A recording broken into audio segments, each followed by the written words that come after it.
Hello. One more round of thumbs up if we could hear Chef Keith. You need to give it to me.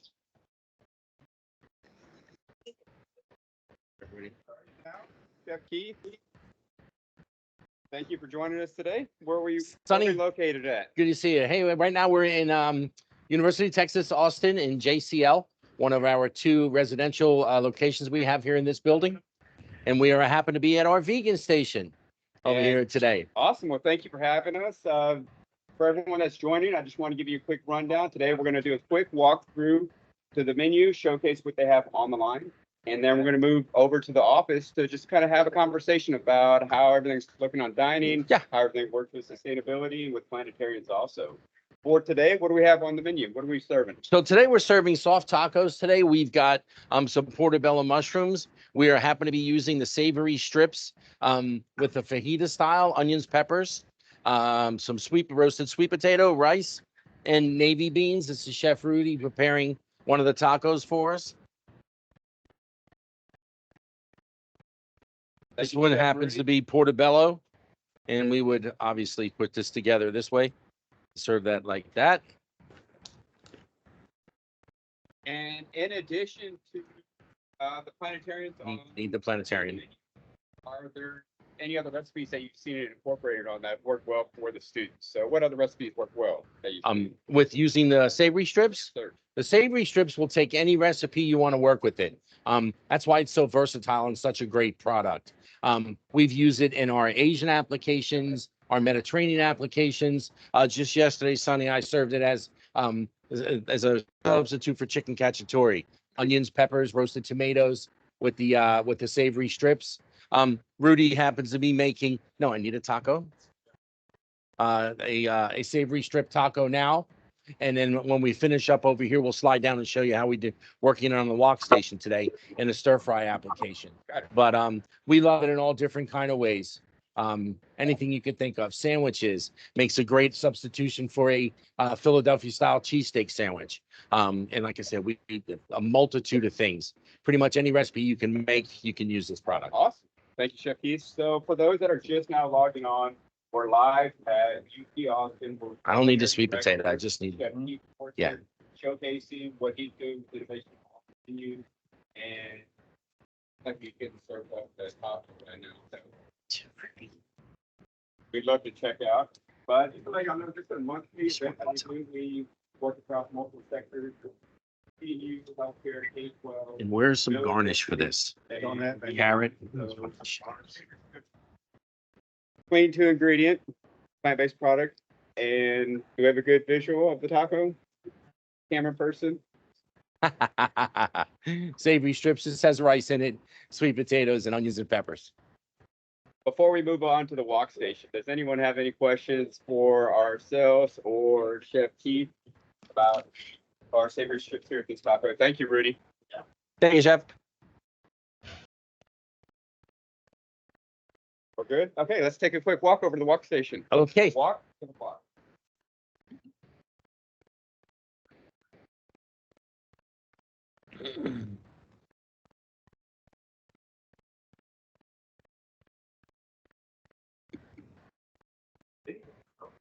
Filming or no? Yep. All right, so we're passing our dessert station here today. We've got some sugar bars. We've got some chocolate chip cookies. On our other side, we have our deli station. You can come in and get a deli sandwich made at any time. This location happens to be open. We serve all day from 10 a.m. to 7 p.m. So what we have over here, Sonny, this is our wok station. We've got rice. We've got some more of the savory strips. We've got some mini egg rolls and also some vegetables and water chestnuts that we can slide down and you can see them preparing it. So with the preparation, we have it raw here sitting in the cold wells. And then what is normally the next step? Do we drop into the deep fryer or do you put it directly onto the wok next? So the best application we found for these savory strips is to take them and season them. Today we've got it with a stir fry, so it's got a little bit of soy in there for some umami, a little bit of 5 spice. We take it from there and we deep fry it for about 1 minute. It gets it a little bit crispy and it helps it to absorb the sauce and keep the sauce maintains on the product. And then from there, we slide down and you can see that we are making some fried rice. Stop anybody else from coming in.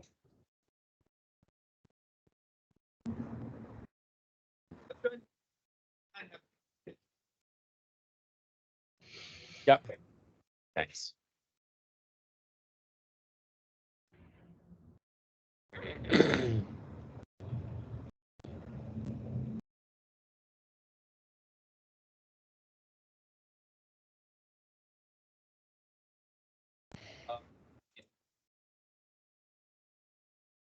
You want to come in closer and get a.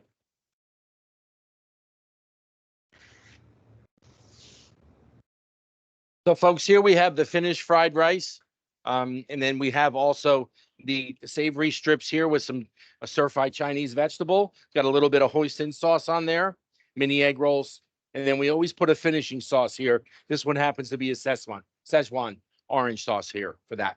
I guess question that the audience may have is, have you had to make any major modifications to the menu to get the savory strips incorporated to y'all's dishes? Not at all. We were simply able to take. So what I'm doing, Sonny, is I'm using it more as a substitution for tofu because it's more versatile. It gives me a lot more options. So I took some tofu items out and inserted the savory strips in for that. Nice. Same thing where before we were using a different plant-based substitute.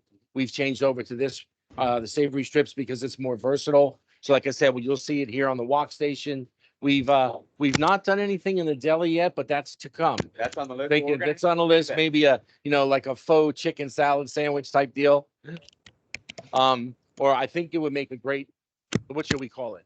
SLT as instead of a BLT, a savory LT sandwich. So we got some other stuff in the works we're working on with it. That's the first time I've heard that. So what has been the customer perception of the product since you've added to it? Well, let's ask. Happen to have Cece right here, our sustainability person. Come on around. Cece, you've enjoyed it. You're a vegan. Come around. You're a vegan, so you know the product. You've had it several times. Share my mic with you. The question is, what has been the students' perception of the product and has been on the menu? So it's been really exciting. All the students I've talked to so far, whenever I see them taste it, they go, "What is this? This is not. This is more delicious." So they're almost, I don't want to say tricked, but they are so convinced that it's that they're like, "This is delicious. I can eat this every day." So it's just been super positive. And as someone who's been vegan for a long time, I really enjoy it. So most of the students that have tried it, do you think it's everything? We needed to have these like in nice little straight rows. Or maybe in the shotgun as well. It's nice. Well, it's going to be done. So a lot of people, they want it. Available and it's here and it's delicious. They want to try it. So that's the innovation we're seeing now. I love to see it. So how does it tie into y'all's sustainability target? Here on campus? So I love it because it's made of the two plain ingredients. We have the plain soy and the green plain burger seeds. So those two products, so it's just a lovely sustainability story, and it really supports UHD's initiatives to have more sustainable and plant-based menus on them. Thank you. That's awesome. Thank you, thank you, Cecilia. That was perfect. Thank you. And does anyone behind the scenes want to talk to Chef Rudy or anyone else want to talk? Jeff, do you want to mention something about it? How you work with the product? Yeah. No, it's a very nice product, easy to work with. Got good IP, good, that's very surprising.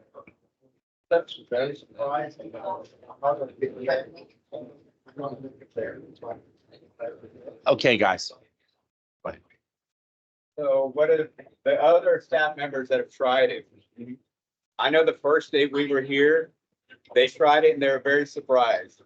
Absolutely. I mean, we had like spirits and it's almost like a vegan. It was very good.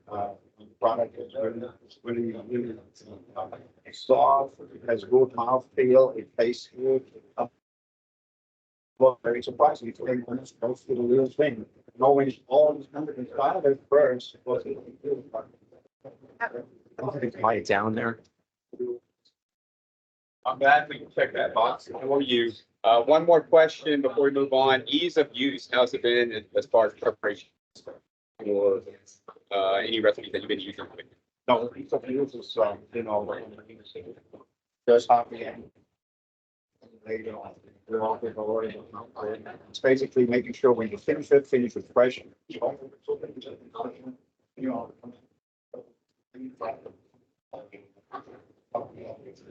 Especially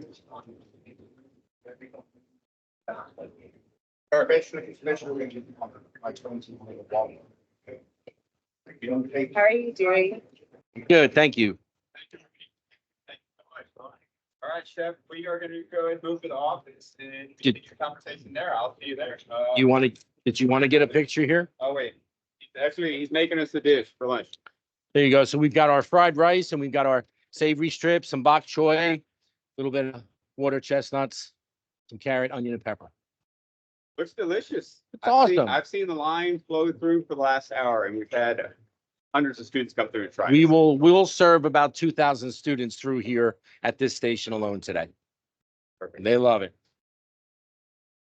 That's good to hear. Okay, so we're going to continue on. We're going to turn the camera off for 1 minute. Chef Keith and I are going to go to the office to continue this conversation. This is an open floor event, so I highly encourage. Thank you, everybody. You want this? you to ask any questions.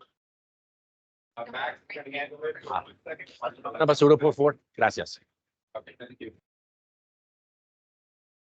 Thank you, Sonny and Keith. Thanks for everybody joining us. I'll introduce myself real quick. My name is Max Barnhouse. I'm a co-founder of Planetarians and also have a big background in culinary as a chef for a long time. Ran some restaurant kitchens in the Pacific Northwest and had a meal prep business. We've had the pleasure of working with Keith and a few other universities across the country. And the intent, I think, largely today is to kind of gather and talk to you guys who are representing different universities, not just from me representing Planetarians, but also kind of give you guys the perspective of Keith and his experience at UT Austin. But over the last couple of weeks, we've also been at University of Alabama, Ole Miss, UT Dallas, just in the Bay Area, Santa Clara, Fresno State. So a number of different universities. And one of the challenges we see is getting the product stocked in availability through the distributors. So obviously they want a big ask for volume. But we'd love to hear kind of the challenges that you've had in working with distributors, how you've been able to make that work when there are products that you want to get into your region and how to get them to you as quick as possible. So if anybody has any experience with that, we are going to be traveling around the country the next couple months, and we'd love to stop by your universities, but also work in tandem with your distributor reps to make sure that the product's available when you want it.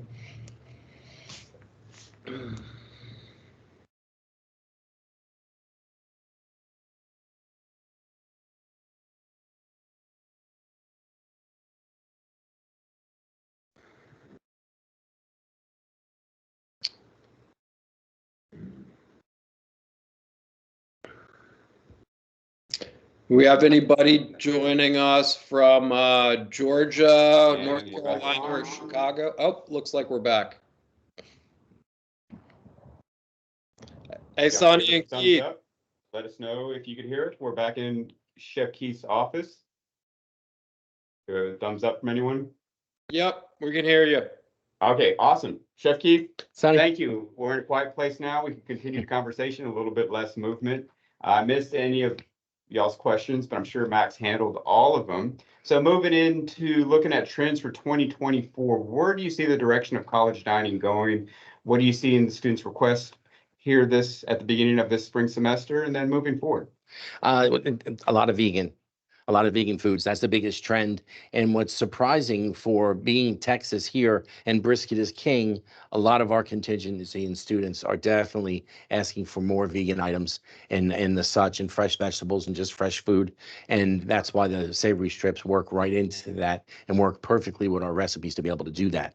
So those trends will continue. We've also got we've just started doing some kosher meals here, and we've also do halal. We have quite a vast group of halal students, or students that choose the halal menu. So that's, we're always looking for that.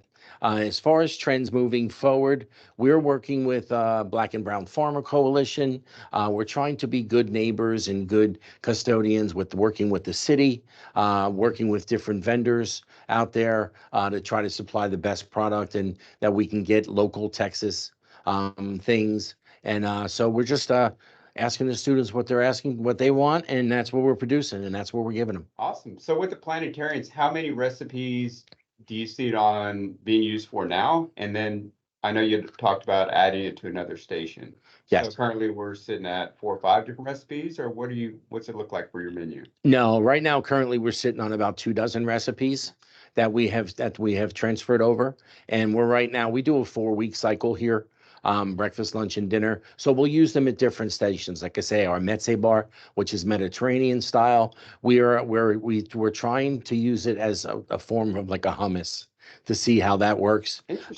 We happen to do a Mediterranean style cold salad, where the application would be more of a julienne strip with onions, peppers, and some fennel with a little bit of an Italian dressing. That sounds So that delicious. would go on a small mini pita type of thing, within some olives also. So on our pizza topping for that station over there, we already do a vegan pizza with the cauliflower crust and also vegan cheese. So this would be perfect for that also, to be able to utilize it, as well as our home zones. So like I say, pasta station, bolognese sauce, and instead of ground beef, we take the Planetarian and we take it and we chop it up finer and we make it into a tomato sauce.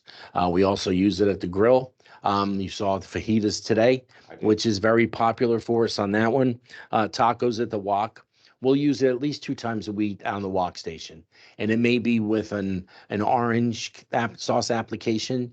It may be over there in a tikka masala Indian application. We do various things at that location there. And like, again, what the students are asking for, that's what we're trying to do.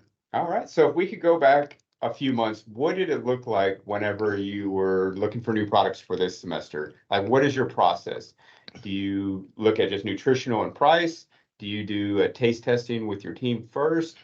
Before we got Planetarians on the menu, if you could just walk us through what you look for with new companies. Okay, let me kind of take you back even a little further. Let's go back 4 years ago when I first got here and set the table. So I arrived on campus. I'm 4th generation Sicilian, grandson of a Sicilian butcher. So definitely a carnivore and grew up with that. And my second day here, my director says, here, this is menus of change. And it's all about being plant forward and being good stewards of the environment and our world. So I want you to live this, learn this, know this. And it'll do you a little good health wise too. Lose a little bit of weight. I was like, wait, you're taking a carnivore 45 years and you're going to try to make me a vegetarian overnight? This will be fun. I ended up going home and I told my wife, I said, I think I may have took the wrong job. Really?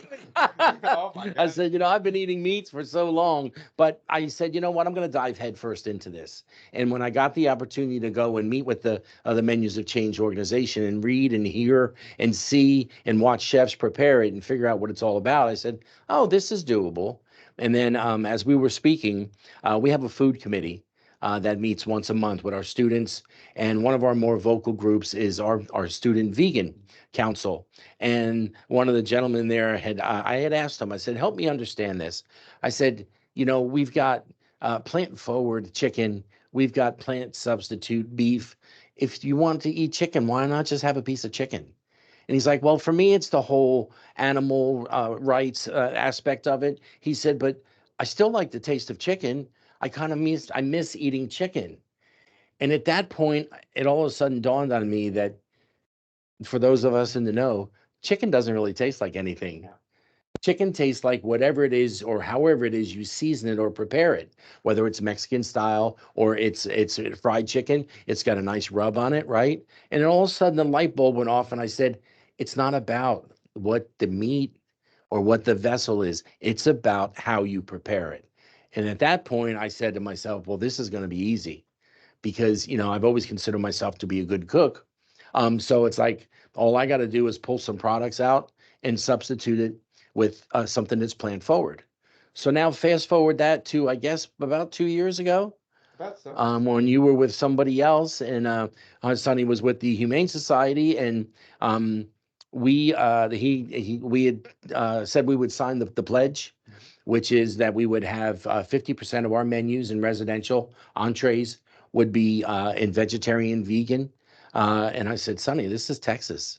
This is beef country. Are you really asking me to do this? From Texas also. And I said, you're really asking me this? And he says, no, you don't understand. He says, all we're asking is if you're going to do a beef hamburger, can you do a vegetarian hamburger next to it? And I said, yes, that we can do. So I sat down in my office, I took our cycle menus, I made some changes, minor, and then I said, okay, I sent it to Sonny. And Sonny calls me, he says, up and he says, you're not going to believe this. He said, you're literally 0.2% away from your goal. You've made the 50% commitment. And chefs out there, I can tell you, it is not as hard as you think if you're really, really willing to make this change and your students are asking for it or anybody else in any industry. But it just takes a little bit of, balancing in this and that. And so we're very proud of that. I believe at this point, we're still the only college university in the country that has made the goal according to the Humane Society. So we're really proud about that. And then Sonny calls me and says, hey, I got this new product. I'm doing something different. Can I come over? And I said, Sonny, you know how many invitations I get for new plant forward products in a week? How many I said, invitations do you get from yeah, Vito? yeah. But then anyway, I said, well, it's Sonny, it's my guy. So yeah, come, he wouldn't steer me wrong. Come on over and show me your product.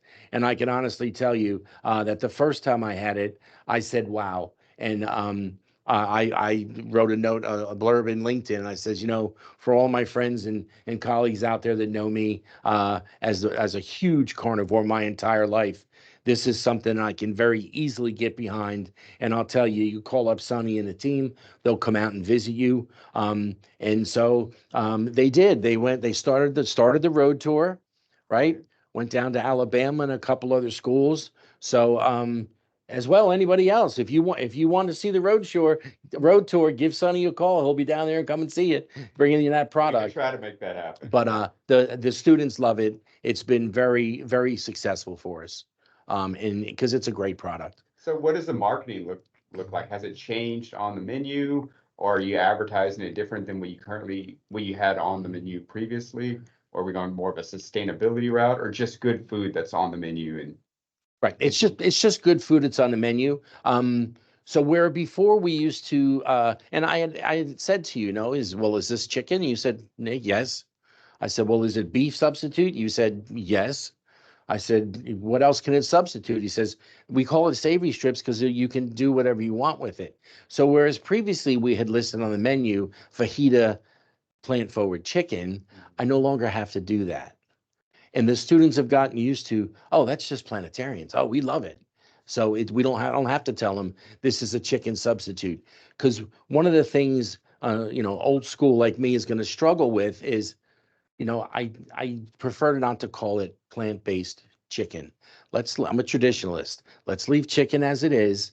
But if you want to call it, plant alternative or meat alternative, but so that's where I struggled a little bit with the difference. So I'd rather not call it, this is the plant version of chicken. I'd rather just say, this is some really good product here that you're going to enjoy. here's the recipe name. There you go. Here's the recipe name, and here's your application. In the past, we've made it with chicken. We've made it with beef. Now we serve it with our savory strips, and you call it what you want to call it. And I think some of our vegans and vegetarians actually like that I'm not calling that chicken. I could see that. Yeah. See, I know the general student population, as they've come through, we've had a better response not having a vegan name attached to the menu. Right. So we just have savory strip tacos or something along that line.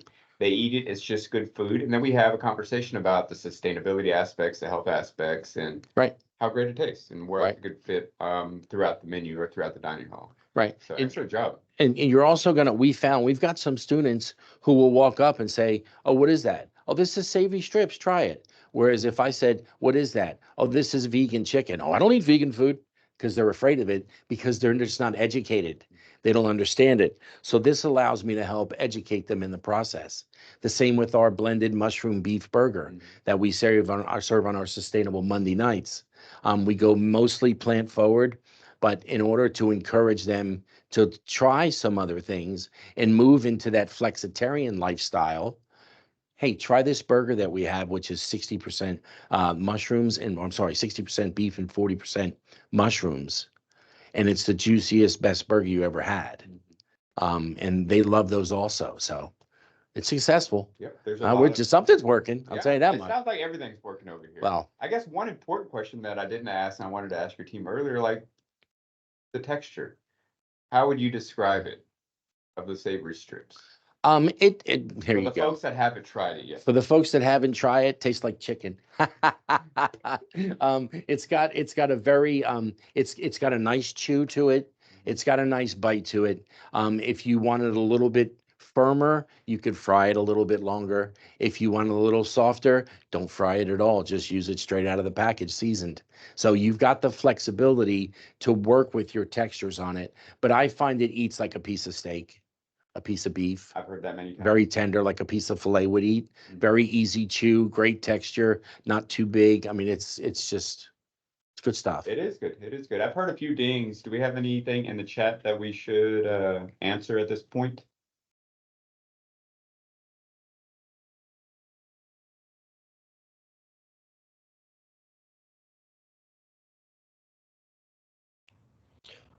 I had a question for Keith. The vegetarian meals made with planetarians.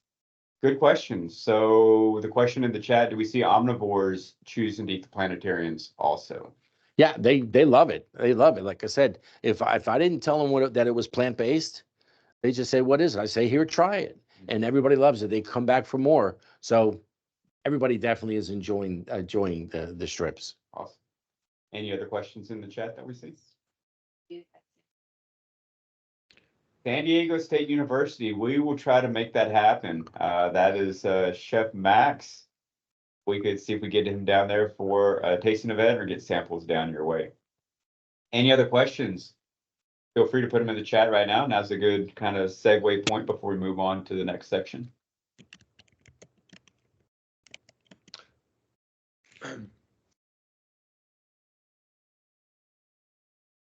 Any bubbles popping up? Nothing in there yet. Okay, so what do we have here? Your team, how's it been for your team? I mean, have they had good success with it? I didn't want to ask them right there in front of everyone ask you this question, Right. But have you seen a learning curve as far as the cooking process or talking to the students about the product? They enjoy it because it is a very simplistic preparation. It's not something like the stir-fried beef we do, where if you cook it too long, it becomes tough. If you undercook it, it's rare and people don't like to see blood. It's not like chicken where it may still be pink and I got to be nervous about that. So it's a very simple preparation. We give them the recipe on how to season it. They toss it, they put it in the basket. It gets deep fried for a minute. It comes up, it goes right to the wok. So it really can't get much simpler than that. So you're saying it's easier to cook than the traditional proteins that everyone might be using currently. There you go. Awesome. That's great. There you go. So getting the product stocked at your location, could you tell us about that process? What it looked like for you? Sure. So what we do, I find a product that I enjoy, whether it's at a food show, somebody brought me in a sample, so we try it. If we like it, it goes to the next level, which is our team tries it. If it's successful, it goes to the next level where we roll it out to the students. They tell me they want it or they don't want it. If they want it, I reach out to my team at US Foods and they bring it in for me. We're one of their top purchasers, if not the top purchasers. So I'm able to basically let them know, listen, I really want this. I give them an estimate of how much I will utilize, and then they bring the product in for me and they stock it for me. But it's very interesting that uh, my representative, her name is Alicia, and Alicia tells me, Keith, the other reps ask me every week, what are they doing at UT Austin? Because word on the street is we've got really good food and we're innovative in trying new things. So they always want to know what's new, what's going on over there. So we're kind of like a sounding board for the rest of for a lot of locations in the state.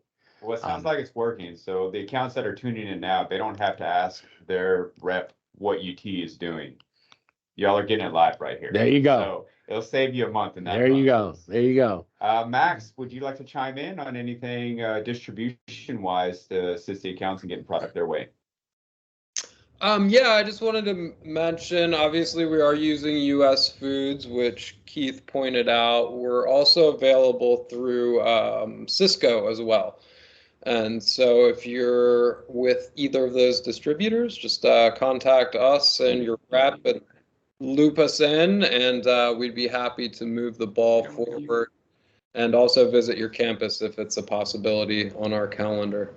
I did have one other question for Keith while I'm talking, and that is how has it made it easier to start working with just one alternative protein instead of having a number of different products that you use and trying to keep them all stocked? Has that made things a little bit easier for you? And has it freed up some time to look at other areas of the menu?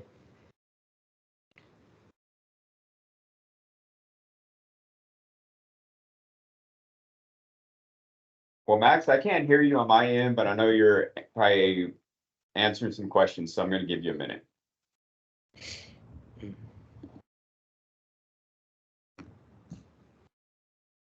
Oh, I had a question for Keith. Can you hear me? Am I off of mute?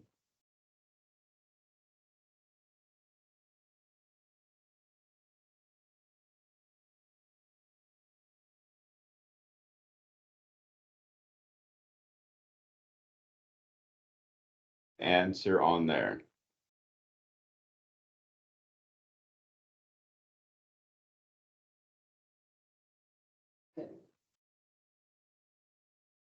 Preparation time versus other.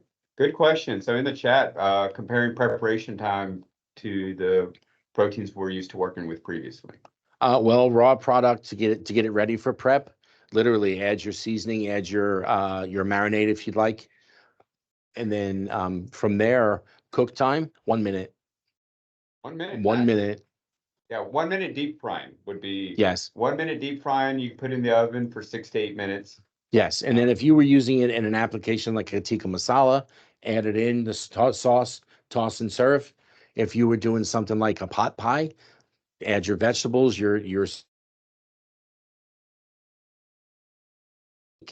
add your crust. If you were going to do something like a steak sandwich or that type of fajita, toss and serve. Literally, toss and serve. Toss and serve. We should have named it toss and serve. Actually, Max? we might need to go with the rename to toss and serve. Toss and serve. I don't know if you can hear me yet or not. We got you. Yes. Okay. My other question was for Keith. How has streamlining your alternative protein selections freed up some time or some budget to use towards other things on the menu? Okay, well, it's definitely freed up some space for sure, inventory. Whereas before I had to stock a beef product, a chicken product, a pork product, a turkey substitute product. I no longer have to do that because I've got the versatility to be able to do it all under out of one box, if you will. So that's very convenient. From a time consuming, yes, it allows me to, whereas I may have previously used an as purchased product, I can now have the time to have one of my chefs make that marinade from scratch, as opposed to buying a pre-made sauce to save me some time. So our general rule of thumb is, if I have the time, I'd rather do it from scratch and make it ourselves. So that's what we try to do in all of our applications. Nice. That's helpful.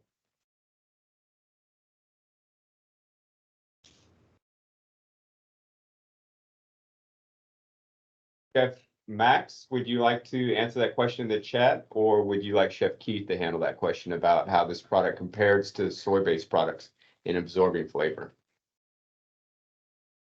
I'd be happy to. Our product is a lot more open than, say, tofu to absorption of flavors. So you're going to get a substantially higher pickup rate in some of our early formulations tests. We saw absorption rates anywhere from 10 to upwards of 50% of weight in different flavors and marinades in different cooking techniques. So that's kind of the scientific and more numbers driven side of it. But Keith can talk about the actual applications in his schools that he's used.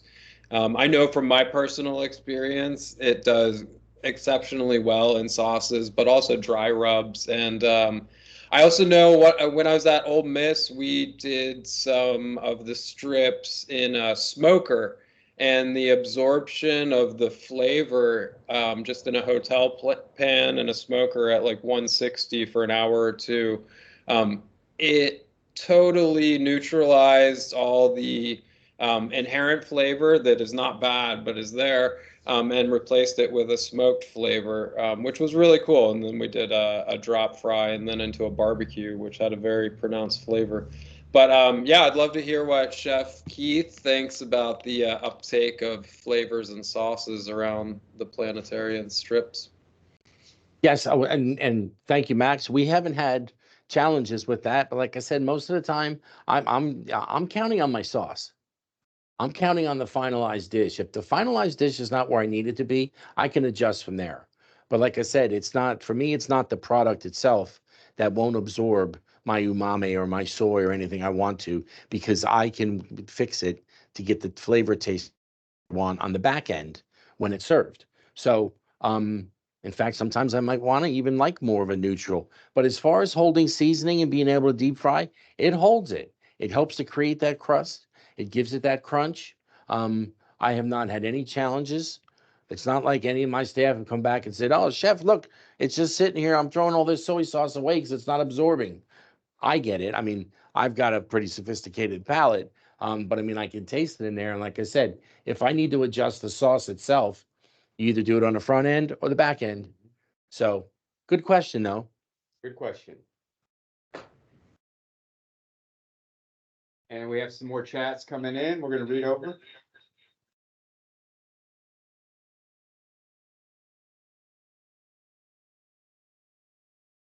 There's a bat. Sonny's trying to show me a phone. I'm blind. There's a bat here.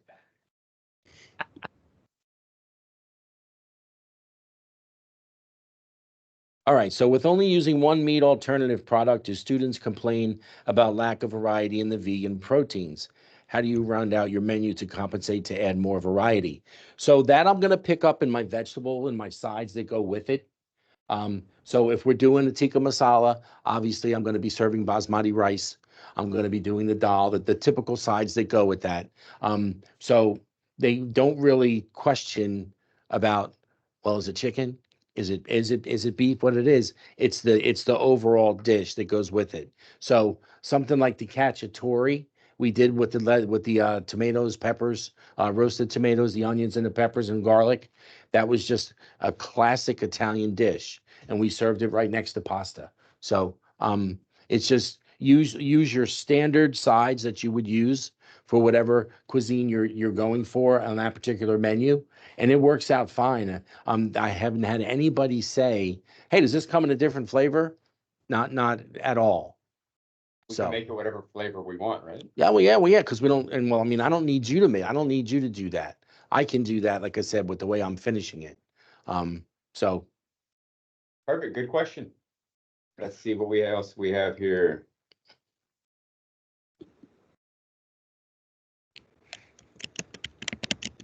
Right here. Okay, does it break down over time if you braise it?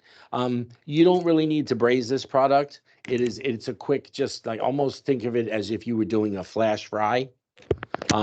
You're gonna, if I was gonna use this in an application like a plant forward beef stew, I would absolutely braise my potatoes, my carrots, my mirepoix, make my gravy using a Nice. vegetarian stock. Okay. And then at the end, I would add my savory strips in there because it's going to pick up whatever gravy you have. The Well, one you know what thing I'm, I would you know what I'm say is I thinking might be might a do play my right now? gravy in there a little bit on the thicker side On the low. so it sticks to the If you grab planetarians. And the when I seat get behind that me bite, on a that I'm play, getting that same mouth feel. But because then no, if I someone needs to wouldn't take a recommend seat, braising it for a long period of they won't time. want to think the Although seat we haven't next to tried yours, it, right? but I can tell you we have done it in a pot pie and it held up fine being baked. I missed that with the pot pie. So then Yeah, you put it's been, it holds up fine that way. But as far as a classic braise, I don't know, maybe I'll try it one of these days. We'll Get give it a back, we'll try. get back to you. Good question. You see any other questions that we need to address on there?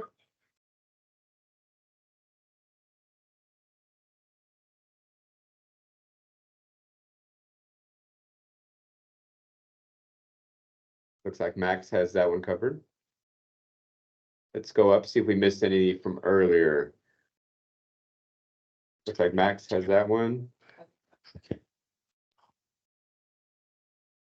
Yeah, Mom, Oh yeah, Max got that one earlier. it's my sister. What do we have? How do your students complain? Because they're only using one. I think we talked that We one. talked about that. Yep, we talked that one. I guess while we're waiting for some more questions to come in, I guess the question for you, what's your favorite recipe with the Planetarian savory strips so far? Oh, that's a toss up between a taco and a teriyaki. I mean, close, but I love Mexican food. If you're in Texas, that's like the number one thing down here. You That's a know true that. statement. You know that. Statement. We lovingly call ourselves the University of Taco.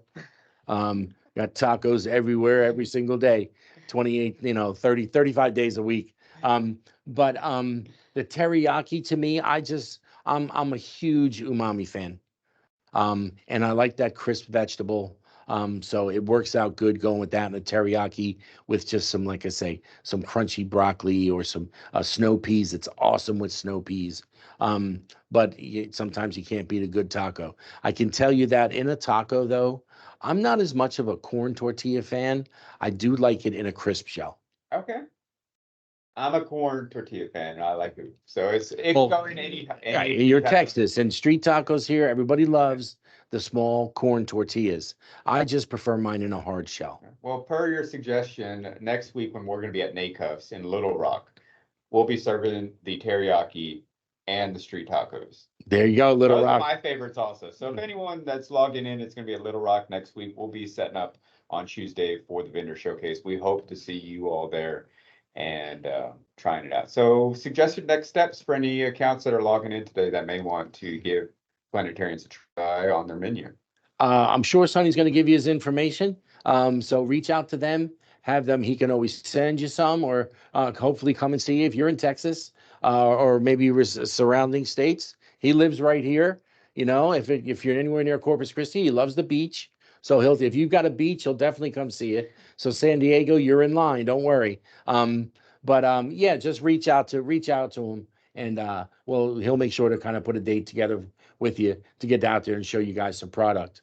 You listed a lot of good recipes also. If anyone wants to try any current recipes that you're running with savory strips, is that a paper recipe? Okay, we're gonna have to hold off on that question. So I'm very easygoing. Give me a call. okay, we appreciate that. I heard a few more bubbles pop up in the chat. Anything we? Many ounces of savory strips were in the top. Oh, That's a good question. that is a good question. That I would gonna estimate that at probably 3 ounces. Yeah, I was gonna say about 3 ounces also. That's yeah. just I didn't. There's about two strips to an ounce, maybe 3, because they're very light. I'd say for a good adult serving size, somewhere between 3 or 4 ounces, a good amount for a plate. Before we started the webinar, we were watching the students go through the line, and one of them got one of the bowls about this size, and he filled that thing up. No joke. There Slammed it. had to be like 1.5 pounds of savory strips on there.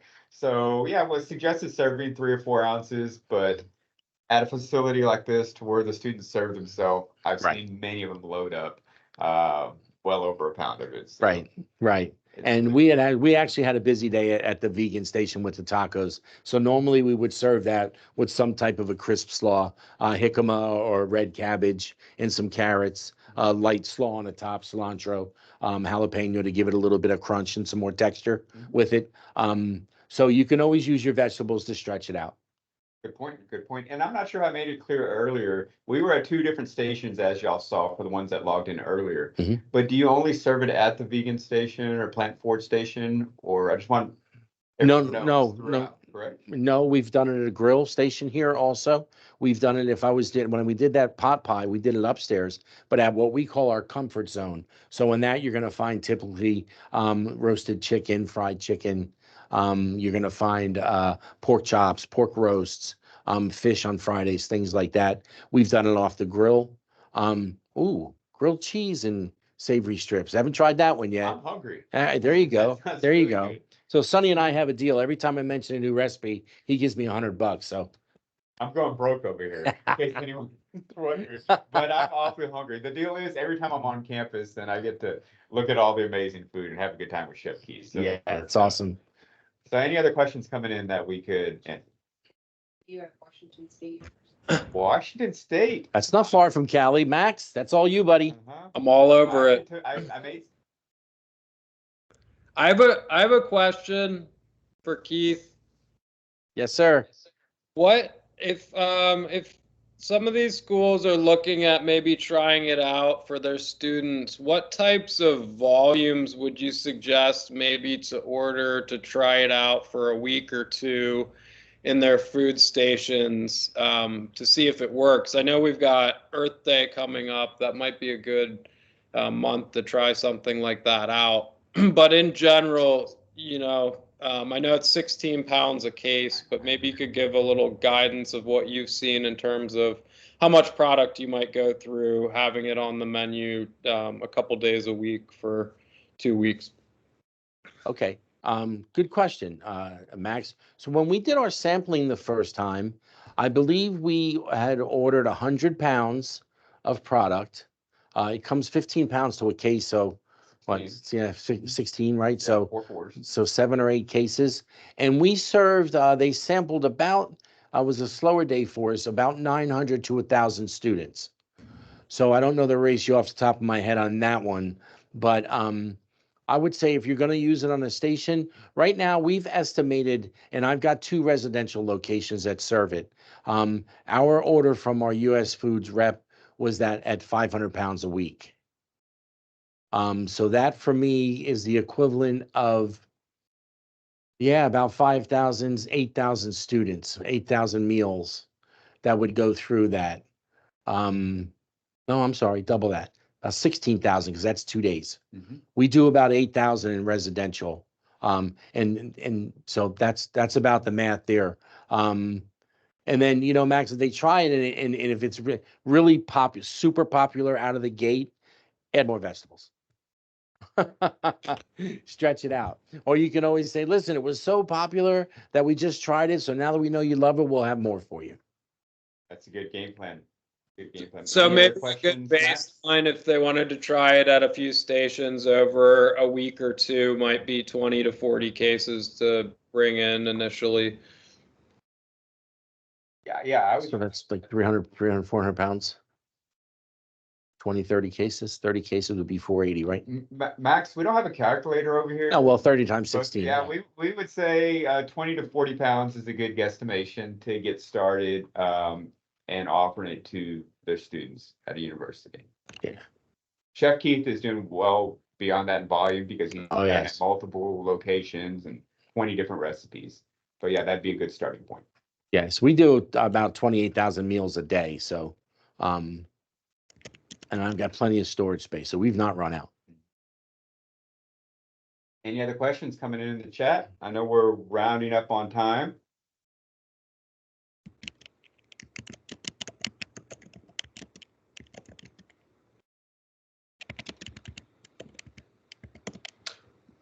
Are you going to be at the NACOPS event next week? Absolutely, sir. Absolutely. I heard one of your chefs is gonna be showcasing also, so we'll be at NACOPS also. We look Yep. forward to seeing all the action. We'll be, like I said earlier, setting up a sampling event and rubbing elbows with Chef Keith. There you go. There you We're go. looking forward to. Come and see us. So next steps, hopefully everyone got some value from today's live event. We're gonna try to have these once a month with different sectors. We wanted to kick the year off right with Chef Keith here at UT Austin. Thank you, Sonny. And what we like to say is what starts here What starts at Texas changes the world. changes the world. So what starts here at UT changes the world. And that's why I wanted to be here with Chef Keith and his team to showcase what Planetarians is doing. And we hope to be at your campus, changing campus menus and continuing that change throughout the world. There you go. There you go. Great stuff, guys. You won't be disappointed. Awesome. Good luck. Thank y'all so much. Any questions? One more round for any questions that may be coming in, but that is our official sign off. Thanks, guys. All right, let's go get some chicken. Some Planetarians chicken. Let's get it right. Oh, that was awesome. All right, you're the best, Chef Keith. Thank you, Thank you brother. again Thank so you. much. Thank you for everyone that attended. This was an awesome event. Adios, and be sure to reach out. It was perfect. 43 people showed up, so many questions, different angles. So thank you, Chef Keith. So we are really, really flattered. Yeah, thank you. Thank you. See you next week, Keith. All right, buddy. Safe travel.